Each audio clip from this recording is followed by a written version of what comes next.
হয়েছিল, বিশেষ করে জুলাই অভ্যুত্থানের যে কারণ ছিল, একটা ছিল সবথেকে বড় কারণ যেটা কোটা সংস্কার।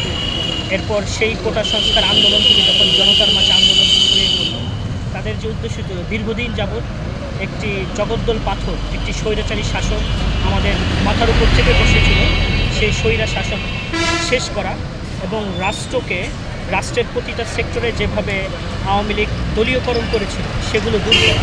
কিন্তু এখন আমরা যদি দেখি 1 বছর পর এসে যেই কোটা সংস্কারের দাবিতে আমরা আন্দোলন করেছিলাম, এখনও কিন্তু রাষ্ট্রের বিভিন্ন সেক্টরে সেই কোটা কোনোভাবে না কোনোভাবে রয়ে গেছে। এখনও আমরা দেখি এবং আমাদের কাছে সংবাদ পড়ছে যে বিভিন্ন জায়গায় নিয়োগের ক্ষেত্রে হয়তো উপরের পক্ষ থেকে কোনো সাপোর্ট, উপরের পক্ষ থেকে কোনো দেখা যায় প্রেশার ক্রিয়েট করে দলীয়ভাবে লোক নেওয়া হচ্ছে।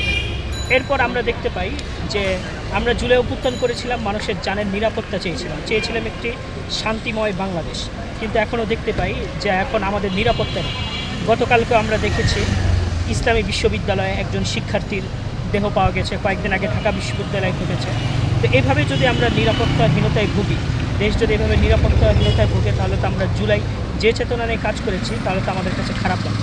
এর জন্য আমাদের অন্তর্বর্তী সরকারের প্রতি উদাত্ত আহ্বান থাকবে, আপনারা দ্রুত সংস্কার কার্যক্রম শেষ করুন এবং সংস্কার করতে আমাদের পক্ষ থেকে যতটুকু সহায়তা প্রয়োজন ইনশাল্লাহ আমরা সহায়তা করতে প্রয়োজন, এবং সংস্কার শেষে নির্বাচিত একটি সরকার বাংলাদেশের মানুষ পাবে এই আশা করি আমরা। আচ্ছা, আরেকটি বিষয়